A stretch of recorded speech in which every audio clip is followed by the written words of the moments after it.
बिस्मिल्लाहिर्रहमानिर्रहीम। आज का हमारा जो टॉपिक है, ये फर्स्ट टॉपिक है हमारा, फर्स्ट लेक्चर है एमडी कैट के ऊपर। इससे पहले मैंने ब्रीफ इन्फॉर्मेशन दी थी आपको एमडी कैट के ऊपर। अब सबसे पहले हमारे पास ये है, अगर मोशन की बात करें और फोर्स की बात करें, ठीक है, तो पहला टॉपिक जो है हमारे पास फोर्स, मोशन एंड फोर्स। तो सबसे पहले मोशन के ऊपर जाएं अगर, तो हमारे पास कहता है व्हाट इज़ मोशन, कि मोशन क्या चीज़ है। तो हमने डिफ़ाइन किया कि हमारे पास मोशन, हमारे पास वो तरीक़ाकार या वो हमारे पास जो है फिनोमेना है जिसके अंदर बॉडी अपनी पोजीशन को चेंज करती है with respect to other body, दूसरे बॉडी के लिहाज से। अगर कोई भी बॉडी अपने आप को पॉइंट ए से पॉइंट बी की तरफ चेंज करे या इनिशियल पॉइंट से फाइनल पॉइंट की तरफ चेंज करे, अपने आप को मूव करवाए, अपने आप को एक जगह से लेकर दूसरी जगह की तरफ जाए, तो दैन इस फिनोमेना का नाम हम रख देते हैं दैट इज़ अ मोशन। इसका मतलब ये हो गया कि मोशन जो है एक ऐसा तरीक़ाकार है जिसके अंदर बॉडी अपनी पोजीशन को चेंज कर रही होती है। सेम दूसरी तरह अगर देखें तो मोशन की अगर बात करें तो मोशन हमारे पास कहता है बहुत सारी टाइप्स की है। यहाँ पे मोस्ट इम्पॉर्टेंट जो है एमसीक्यूज़ है हमारे पास, कि ये कहता है हमारे पास कि what is relative motion. Relative motion क्या होती है? मींस कि जब बॉडी किसी सराउंडिंग के लिहाज से अपने आप को, ठीक है, किसी और रेफरेंस पॉइंट के लिहाज से अपने आप को चेंज कर रही होगी, किसी और रेफरेंस पॉइंट के गिर्द अपने आप, ठीक है, रेफरेंस पॉइंट के लिहाज से अपने पोजीशन को चेंज करेगी। तो इसका मतलब जब रेफरेंस पॉइंट की बात करेंगे, सिंपली पोजीशन चेंज कर रही होगी तो वो मोशन है, लेकिन किसी रेफरेंस पोजीशन के लिहाज से अपने आप को मूव करेगी तो वो रिलेटिव मोशन होगी। जैसे ज़मीन अपनी पोजीशन को चेंज कर रही है विद रिस्पेक्ट टू सन, ठीक है, तो अर्थ की सन के लिहाज से जो चेंज होती है that is a relative motion. Same आप ट्रेन में सफ़र कर रहे हैं और आप बाहर वाले लोगों के लिहाज से किस में है, मोशन में है। इसका मतलब ये हो गया कि बाहर वाले लोगों के लिहाज से आपकी बॉडी, ठीक है, क्या है, वो मोशन में है, मूवमेंट कर रही है। और आपकी जो बाहर वालों के लिहाज से जो मोशन है वो क्या है, रिलेटिव मोशन है। बट इनसाइड दी अगर ट्रेन देखें तो वो आप सबके लिहाज से किस पे है, रेस्ट पे है। तो इसका मतलब ये हो गया कि मुकैन, ठीक है, रिलेटिव मोशंस की बात जब हम करते हैं तो फिर हमारे पास उसमें हेवनलीज बॉडीज़ की जितनी मोशंस आ रही हैं, सेम इसी तरह हमारी डेली लाइफ के अंदर बहुत सारी जो है, दो बाइक्स वाले अगर मूव कर रहे हैं तो वो भी एक दूसरे के लिहाज से क्या है, वो मोशन में है। अब देखें, एक बंदा चलना शुरू करता है, 10 किलोमीटर का फासला कवर करता है 10 मिनट में, और दूसरा वही फासला 3 मिनट में कवर कर लेता है। तो इसका मतलब ये हो गया फासला तो चेंज नहीं हुआ ना, फासला तो दोनों के लिए सेम था, बट दोनों के अंदर स्पीड का डिस्टेंस, स्पीड का चेंज आ गया, डिफरेंस आ गया स्पीड का। तो उस चीज़ पे भी जाएंगे कि ये कैसे होता है। सेम इसके ऊपर में एक जनरल क्वेश्चन बनता है। देखें, आपने कहा कि आपका एक, ठीक है, दोस्त, आपका कज़न, आपका भाई पाकिस्तान से सुबह फ़्लाइट लेता है 7:30 की, और वो जाके, ठीक है, सऊदी अरब में उतरता है, वहाँ पे भी 7:30 हो रहे होते हैं। तो क्या ये दोनों तरफ से उड़ के भी गया, इतना टाइम भी ट्रैवल किया, सारा कुछ किया, लेकिन जब लैंडिंग करता है तो उसको भी वहाँ पे टाइम फिर भी 7:30 नज़र आता है, उसको फिर भी दिखाई देता है। इसका मतलब क्या हो गया, क्या इसका, कि आपके पास टाइम के अंदर चेंजेस आ रही हैं, टाइम आपके क्या है, चेंज हो रहा है, ठीक हो गया।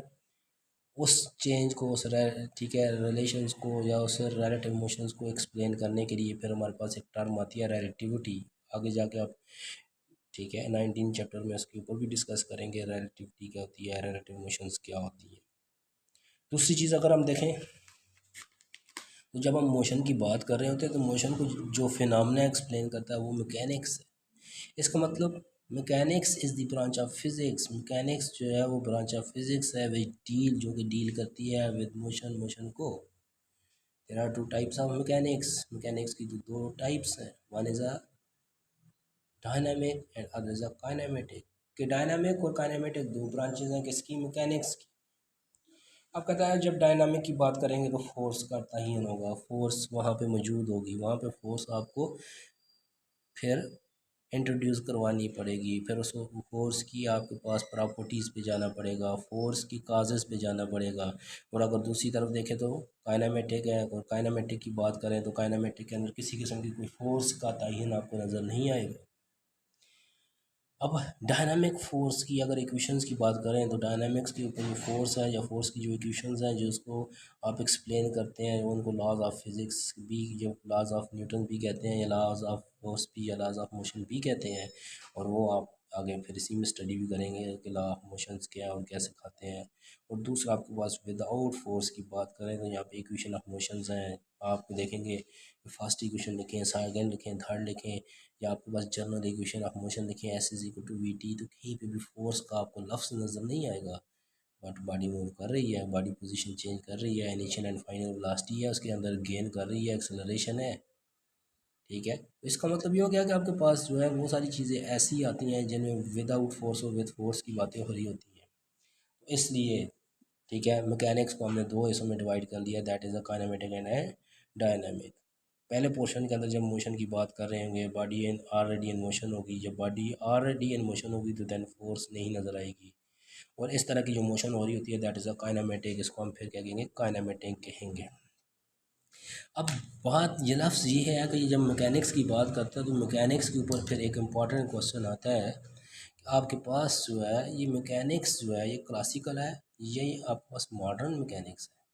अगर हम क्लासिकल मैकेनिक्स की बात करें और न्यूटन्स के लॉ फिर उस पर मुश्तमिल होते हैं और उसके अंदर न्यूटन्स की एक्सप्लेनेशंस आती हैं, न्यूटोनियन मैकेनिक्स होती है, तो इसलिए हमारे पास ये जो जितनी भी मैकेनिक्स आती हैं जिसकी हम स्टडी कर रहे होते हैं that is a classical mechanics. ये फर्स्ट स्टेप होता है हमारे पास मोशन के अंदर कि मोशन के ऊपर जब भी हम इक्वेशंस की यूटिलाइजेशन करते हैं तो हम न्यूटन का सहारा लेते हैं, हम गलीलियो का सहारा लेते हैं। तो इसका मतलब ये जो है दैट इज़ अ ठीक है फाउंडर ऑफ क्लासिकल मैकेनिक्स। ये क्लासिकल मैकेनिक्स के फाउंडर हैं, इन्हीं की बेस के ऊपर हमारे पास क्लासिकल मैकेनिक्स क्या एग्जिस्ट करती है। सेम अगर हम इस चीज़ की बात करें तो हम यहाँ पे इस पूरे ठीक है टॉपिक के अंदर फोर्स एंड मोशन के अंदर देखेंगे कि हमारे पास बॉडी कैसे मूव कर रही होती है, बॉडी के अंदर क्या क्या चीज़ें होती हैं, और अगर बॉडी अपने आप को मूव करवाएगी तो वो मोशन है, तो अगर मूव ना करवाए तो फिर क्या होगी।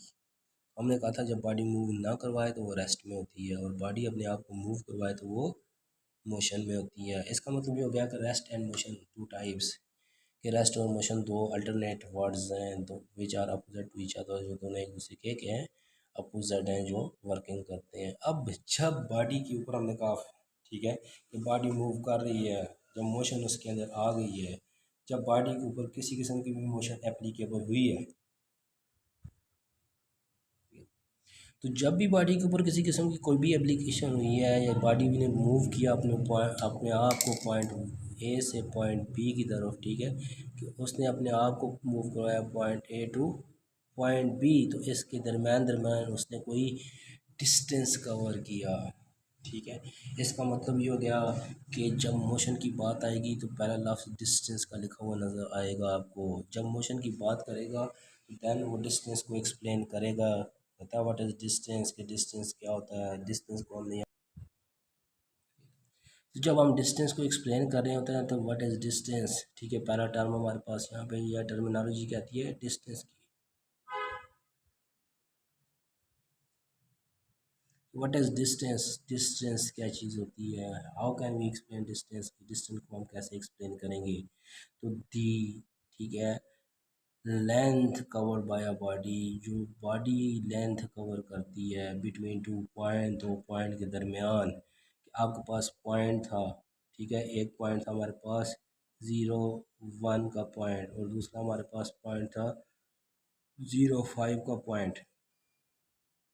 ठीक है, तो बॉडी ने अपने आप को पॉइंट ए से पकड़ा और पॉइंट बी के ऊपर ले गई। ठीक हो गया, बॉडी अपने आप को मूव करवा रही है point A to point B, तो देन वो पॉइंट ए से लेके पॉइंट बी तक का जितना सफ़र करती है, ये जितने का जितना ये आपके पास रास्ता तय करती है, ये आपके पास जो पाथ कवर करती है, ये भी जो पाथ होता है ये टोटल पाथ, एक्चुअली इसको डिस्टेंस कहते हैं। इसका मतलब ये हो गया कि डिस्टेंस जो है वो आपके पास क्या है, total path covered by a body between two point.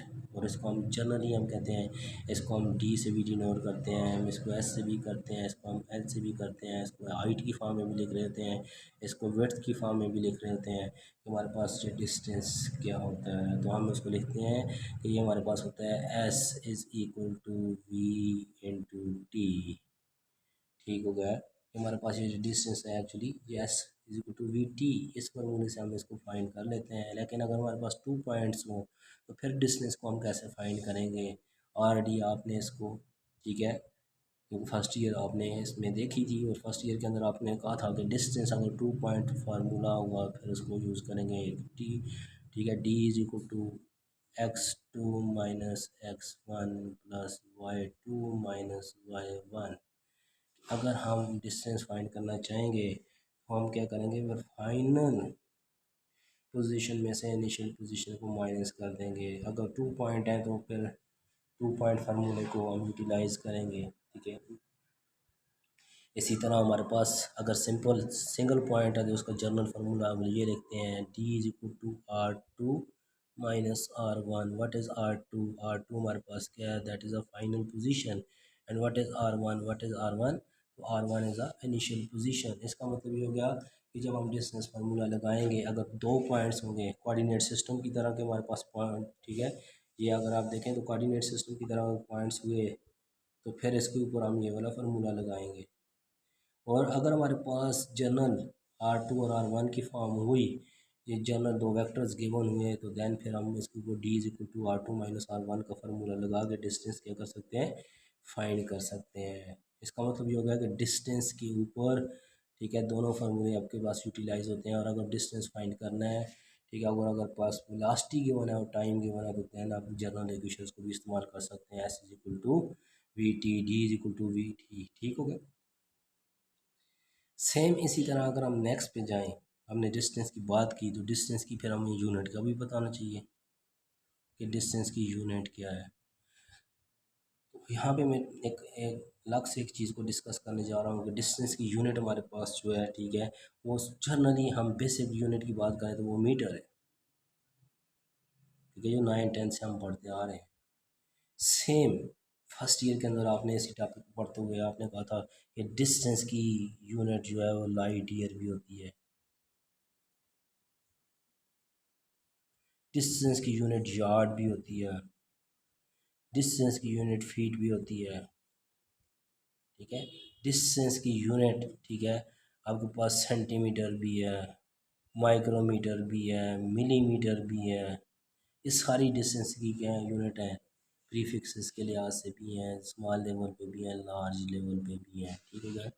इसका मतलब metre is also the unit of distance, light is also unit of distance. इसका मतलब ये जनरली आपके पास एक क्वेश्चन पूछा जाता है कि light year is the unit of, तो लाइट ईयर लिखा हुआ है तो लाइट ईयर, फिर बहुत सारे लोग इसके ऊपर कंफ्यूज हो जाते हैं। Actually that is a unit of distance, ये भी यूनिट ऑफ है डिस्टेंस है। मीन्स कि एक साल के अंदर शमसी आपके पास जो है, मीन लाइट कितना डिस्टेंस ट्रेवल करती है, वो क्या है, that is a unit for distance, वो भी यूनिट ऑफ डिस्टेंस होती है। सेम, ठीक है, अगर हम इसी ही डिस्टेंस को, ठीक है, देखें तो क्या ये वेक्टर है या स्केलर है, क्योंकि ये भी हमारे पास एक जनरल क्वेश्चन है कि डिस्टेंस स्केलर होता है या वेक्टर होता है। तो अगर, ठीक है, वेक्टर और स्केलर, ठीक है, तो देखें हमने डिस्टेंस की जब बात की तो हमने उसमें कहा कि that is a position between 2 point, that is a path between 2 point, that is a length between 2 point. हमने ये नहीं कहा स्पेसिफिक डायरेक्शन, हमने इसके ऊपर कोई डायरेक्शन नहीं लगाई।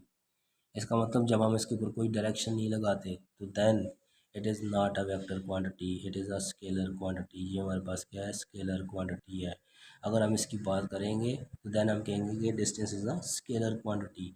और अगर इसी डिस्टेंस को हम एक स्पेसिफिक डायरेक्शन में ले जाएं, ठीक हो गया, अगर इसी डिस्टेंस को हम क्या करें, एक स्पेसिफिक डायरेक्शन में ले जाएं, जब हम इसको स्पेसिफिक डायरेक्शन में लेके जाएंगे तो देन ये डिस्टेंस नहीं रहेगा, देन हमारे पास ये क्या बन जाएगा, जब हम डिस्टेंस को स्पेसिफिक डायरेक्शन में ले जाएंगे तो देन डिस्टेंस का नाम चेंज हो जाएगा, फिर डिस्टेंस का नाम बनेगा डिस्प्लेसमेंट।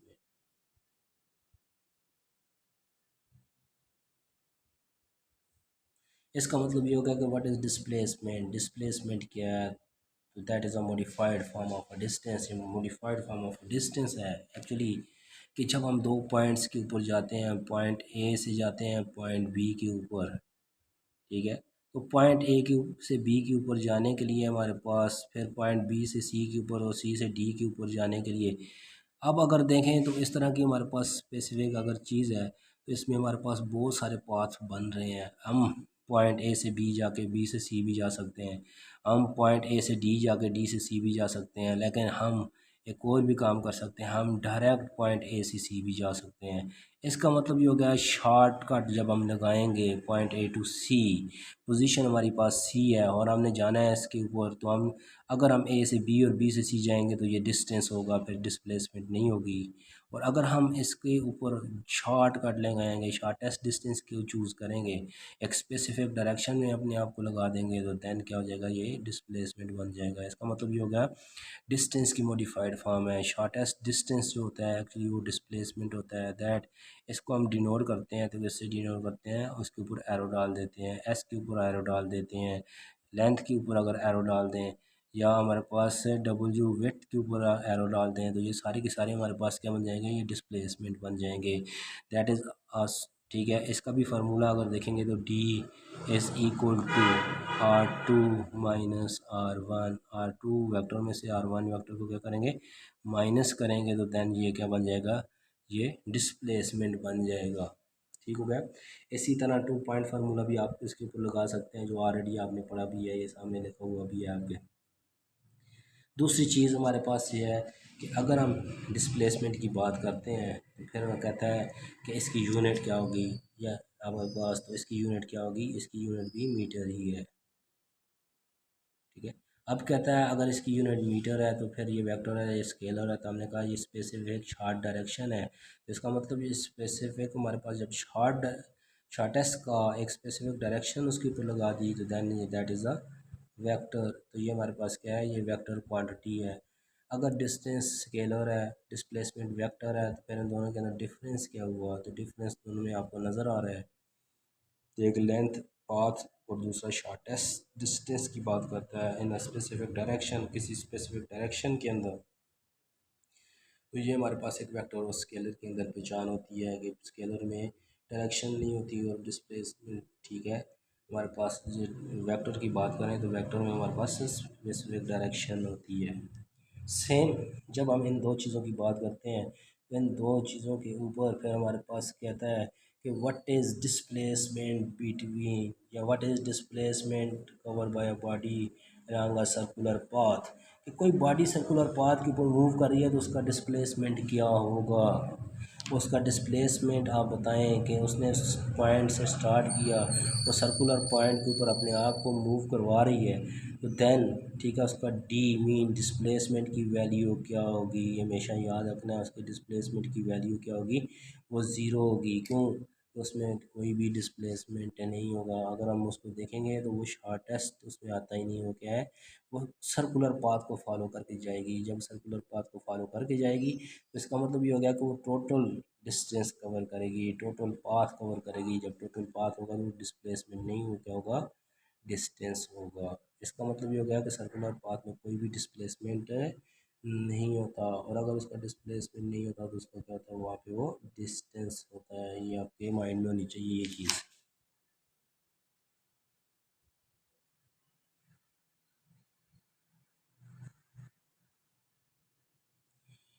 अब देखें कि हमारे पास एक इन्फॉर्मेशन और आ गई है यहाँ पे, और वो इन्फॉर्मेशन ये है कि डिस्टेंस हमारे पास जो था वो ज़ीरो नहीं हो सकता कभी भी। ठीक है। डिस्टेंस हमेशा ग्रेटर देन ज़ीरो आएगा, लेकिन डिस्प्लेसमेंट इक्वल टू ज़ीरो भी हो सकता है और ग्रेटर देन भी ज़ीरो हो सकता है। इसका मतलब ये हो गया कि ये एक आपके पास इंफॉर्मेशन आई है कि अगर आपके पास कोई बॉडी सर्कुलर पाथ में मूव कर रही है तो उसका डिस्प्लेसमेंट ज़ीरो है, बट उसका डिस्टेंस ज़ीरो नहीं है। इसका मतलब ये हो गया कि हमारे पास डिस्प्लेसमेंट तो ज़ीरो हो सकता है, ये आपके पास जो है, ठीक है, लेकिन डिस्टेंस हमारे पास कभी भी ज़ीरो नहीं होगा। डिस्टेंस ऑलवेज ग्रेटर देन क्या होगा, ज़ीरो होगा। अब नेक्स्ट हम इसके ऊपर जाते हैं कि हमारे पास इसके नेक्स्ट जो टाइप है वो हमारे पास है व्हाट इज़ स्पीड, की स्पीड क्या होती है। अब नेक्स्ट हमारे पास जो टॉपिक आ गया वो कहता है व्हाट इज़ स्पीड, की स्पीड क्या चीज़ होती है। हम डिफाइन करने लगे हैं कि व्हाट इज़ स्पीड, की स्पीड क्या है। ठीक है। तो जब हमने कहा था कि हमारे पास एक फिनोमेना होता है डिस्टेंस का, दूसरा फिनोमेना होता है डिस्प्लेसमेंट का। अगर हमारे पास डिस्टेंस, ठीक है, जो है कि अगर हमारे पास कोई बॉडी है वो पॉइंट ए से मूव करती है जाती है पॉइंट बी के ऊपर, उसने अपने आप को मूव करवाया पॉइंट ए से पॉइंट बी के ऊपर, ठीक है। इनिशियली वो किस पे थी, रेस्ट पे थी। जब फाइनली वो गई तो ठीक है, जब उसने रेस्ट से शुरू किया मूव करना तो पॉइंट बी पे गई तो वो मूव करके जा रही थी। इसका मतलब ये हो गया उसने अपने आप को रेस्ट से मूव करवाते हुए किसकी तरफ लेके गई, मोशन की तरफ लेके गई। जब रेस्ट से मोशन की तरफ लेके गई तो इसका मतलब ये हो गया कि उसने अपनी पोजीशन तो चेंज कर ली। जब ये पोजीशन चेंज की तो उस पोजीशन चेंज करने के अंदर उसने टाइम टेकन, ठीक है, एक लफ्ज़ क्या है, टाइम टेकन किया कि टाइम उसको रिक्वायर्ड पड़ गया। अब जब उसको टाइम की रिक्वायरमेंट की ज़रूरत पड़ी तो देन उसने कहा कि टाइम, ठीक है, distance covered by a body, कि बॉडी ने डिस्टेंस कवर किया with respect to time, time के लिहाज से, तो देन वो हमारे पास क्या बन गई, उसकी स्पीड बन गई। कहता है व्हाट इज़ स्पीड, हमने कहा speed is a distance covered by a body, body जो जो डिस्टेंस कवर करती है इन यूनिट टाइम, किसी भी यूनिट टाइम के अंदर, दैट इज़ अ स्पीड, वो उसकी क्या होती है, स्पीड होती है। अगर हम स्पीड की बात करें तो हमें कहता है इसकी यूनिट भी लिखें, तो हम कहते हैं इसकी यूनिट होती है m/s, और हम इसको क्या कहते हैं ms-1, ये इसकी क्या बन जाती है, यूनिट बन जाती है। कहते हैं इसकी डायमेंशन भी लिखें, हम इसकी डायमेंशन लिखते हैं LT-1, ठीक है। क्यों, लेंथ की हमारे पास m मीटर है और उसकी डायमेंशन l होती है, और इसी तरह हमारे पास सेकंड, उसकी डायमेंशन t होती है कैपिटल, तो ये हमने उसकी डायमेंशन भी लिख दी। अब जब स्पीड की बात की तो उसने कहा फॉर एग्जांपल एक बॉडी है, एक पॉइंट से जाती है दूसरे पॉइंट की तरफ, ठीक है, ये 5 मीटर का फासला था, 5 मीटर था, इसने 5 सेकंड में कवर किया। फिर यही आपके पास डिस्टेंस 10 सेकंड, ठीक है, मीटर का हो जाता है, मीटर का, और ये 10 सेकंड में कवर करती है, ठीक है। इसी तरह यही डिस्टेंस हमारे पास जो है इसके लिहाज से मीन टाइम और, ठीक है, डिस्टेंस और टाइम एक दूसरे के लिहाज से इक्वली चेंज हो रहे हैं, तो इक्वल इंटरवल ऑफ टाइम में इक्वल डिस्प्लेसमेंट, ठीक है, इक्वल इंटरवल ऑफ टाइम में इक्वल डिस्टेंस आ रहा है। इसका मतलब ये हो गया कि ये डिस्टेंस और टाइम के अंदर जो है यूनिफॉर्मली है, ठीक है, और यूनिफॉर्मली जब होता है तो ये जो स्पीड बनती है इसको कहते हैं दैट इज़ यूनिफॉर्म, ठीक है। तो इसका मतलब जब यूनिफॉर्म स्पीड होगी, ये जहन में रखना है आपने, देन यूनिफॉर्म स्पीड के अंदर बॉडी अपनी किसी किस्म की भी, ठीक है, पोजीशन को जब मेंटेन कर रही होती है, चेंज कर रही होती है, तो देन, ठीक है, यूनिफॉर्म में वो अपने आप को जब भी मूव करवाएगी एक जगह से दूसरी जगह पे, ठीक है, तो फिर उसकी जो मोशन होगी, ठीक है, उस मोशन के अंदर हमारे पास एक स्पेसिफिक क्या आ जाएगा कि हमारे पास उसके ऊपर एक स्पेसिफिक हमारे पास पॉइंट्स या एक स्पेसिफिक कॉन्सेप्ट उसके आपके माइंड में आना चाहिए कि यूनिफॉर्म जब भी स्पीड होती है, स्पीड की वाली हमारे पास क्या है, यूनिफॉर्म है, स्पीड चेंज नहीं हो रही। अगर ये स्पीड चेंज नहीं हो रही तो वहाँ पे ये अपने माइंड में रखना है कि वहाँ पे एक्सेलरेशन नहीं होगा, ठीक है। और अगर स्पीड यूनिफॉर्म रहेगी तो एक्सेलरेशन वहाँ पे इंट्रोड्यूस नहीं करेंगे आप। जब एक्सेलरेशन को इंट्रोड्यूस नहीं करेंगे तो इसका मतलब ये हो गया एक्सेलरेशन वहाँ पे कांस्टेंट हो गया या एक्सेलरेशन वहाँ पे ज़ीरो हो सकता है। ये आपने माइंड में रखनी है ये चीज़। दूसरी चीज़, आपके पास अगर यही इंटरवल्स चेंज हो जाएँ, 5 मीटर, ठीक है, 15 सेकंड में है, और 10 मीटर 10 सेकंड में है, तो इसका मतलब ये हो गया कि अब इसमें यूनिफॉर्मनेस नहीं रहेगी। अब यूनिफॉर्मनेस नहीं रहेगी तो इसका मतलब ये हो गया कि वेरिएबल हो गई है। इसका मतलब स्पीड वेरिएबल है, और उस स्पीड की जो हमारे पास वैल्यू हर पॉइंट के ऊपर क्या होती रहेगी, चेंज होती रहेगी। इसी तरह कहता है कि आपके पास जो है वो बॉडीज़ मूव कर रही हैं, उस बॉडी की मूव करते हुए, ठीक है, क्या करें कि फाइंड करके दें हमें क्या चीज़, एवरेज स्पीड फाइंड करके दें कि उसकी एवरेज स्पीड क्या होगी हमारे पास। तो इसका मतलब ये हो गया कि आपके पास जो है, ठीक है, इस तरह का एक क्वेश्चन पूछ सकता है, और वो क्वेश्चन ये पूछ सकता है, ठीक है, कि आप फाइंड करें कि आपके पास कोई बॉडी मूव कर रही है, क्या कर रही है, मूव कर रही है, कि एक बॉडी आपके पास क्या कर रही है, मूव कर रही है पॉइंट ए से पॉइंट बी की तरफ, जाते हुए उसकी स्पीड थी 15 मीटर पर सेकेंड, और जब जा रही थी और जब वो वापस आ रही थी तो उसकी स्पीड हो गई है 20 मीटर पर सेकेंड। कहता है अब इसकी एवरेज स्पीड बताएं कि आते और जाते हुए इसकी स्पीड ये थी, तो इसकी एवरेज स्पीड क्या होगी, इसका एवरेज हमें बता दें। तो फिर आपको पता है एवरेज स्पीड का फार्मूला आपको आना चाहिए, ठीक है।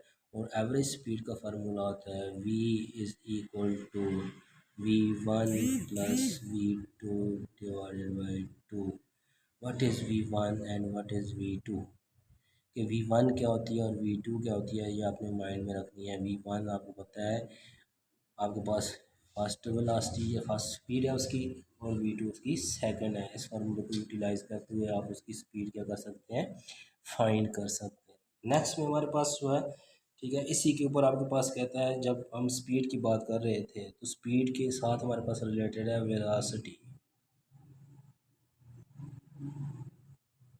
कहता है व्हाट इज़ वेलोसिटी, वेलोसिटी क्या चीज़ है, डिफ़ाइन करें वेलोसिटी को, वेलोसिटी को डिफ़ाइन करें कि डिफ़ाइन डेफिनेशन ऑफ वेलोसिटी क्या है।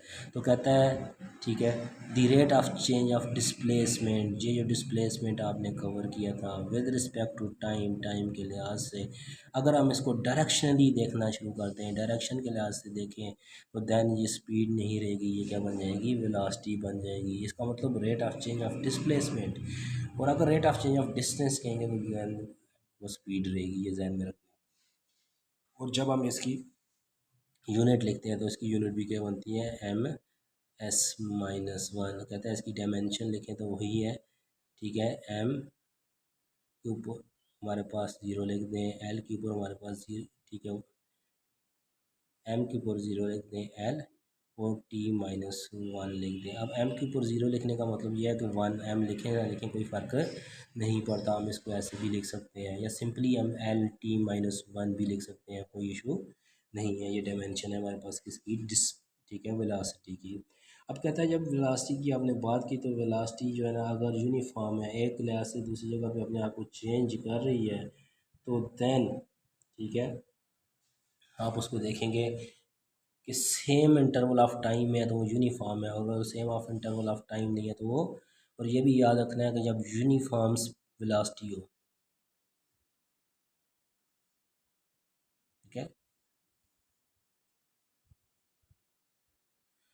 ठीक है, तो जब यूनिफॉर्म वेलोसिटी होगी तो ए की वैल्यू हमेशा हमारे पास कांस्टेंट या ज़ीरो होगी, ये ध्यान में रखना है।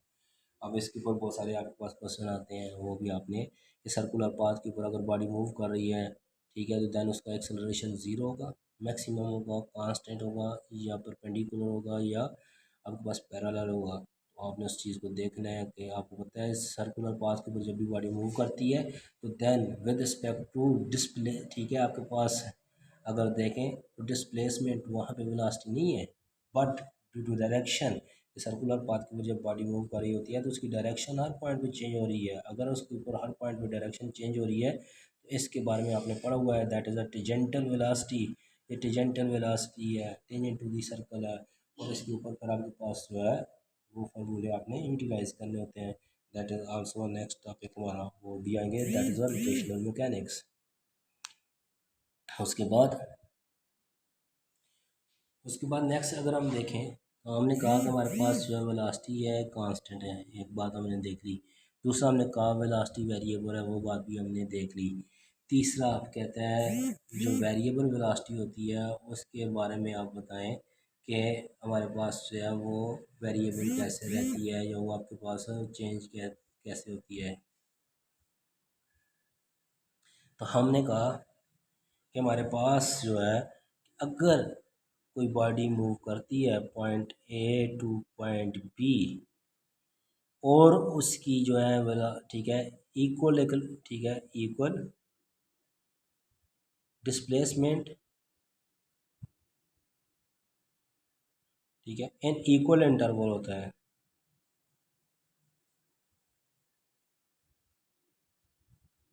जब इक्वल डिस्प्लेसमेंट इक्वल इंटरवल होता है तो उसको कहते हैं यूनिफॉर्म, और उसके लिए हम फार्मूला लिखते हैं v is equal to D over T. लेकिन यहाँ पे ही इक्वल की जगह क्या आ जाए, अनइक्वल, मीन कि आपके पास वेलोसिटी अब ठीक है, डिस्प्लेसमेंट आपके पास क्या हो रहा है, चेंज हो रहा है, इक्वल नहीं है, उसको हम डेल्टा की फॉर्म लिखते हैं, delta D over delta T.